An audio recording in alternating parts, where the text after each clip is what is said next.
தமிழக அரசு பல்வேறு திட்டப்பணிகளை, நலத்திட்டங்களை அறிவித்த வண்ணம் உள்ளது. ஏற்கனவே பெண்களுக்கு மாதந்தோறும் ரூ. 1000. அதன் பின்பு தாயுமானவர் திட்டம். கல்லூரியில் படிக்கும் பெண்களுக்கு மாதம் ரூ. 1000. இப்படி ஏராளமான திட்டங்களை வழங்கி வரும் தமிழக அரசு காலை உணவு திட்டத்தையும் அறிவித்து வந்தது. தற்பொழுது அன்பு கரங்கள் திட்டத்தை அறிமுகப்படுத்தியுள்ளது.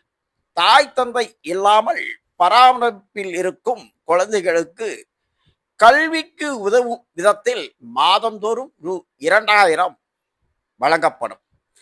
18 வயது வரை வழங்கப்படும். அதன் பின்பு கல்லூரியில் சேர்ந்து உரிய படிப்பு படிக்கவும் உரிய திறன் மேம்பாட்டு திட்டமும் உதவப்படும். ஏற்கனவே கல்லூரியில் படிக்கும் இது போன்ற குழந்தைகளுக்கு மடிக்கணி வழங்கப்பட்டு வரும் நிலையில் இவர்களுக்கும் இதேபோல் மடிக்கணிகள் வழங்கப்படும் என தமிழக அரசு இந்த திட்டத்தை இன்று முதல் செயல்படுத்த உள்ளது.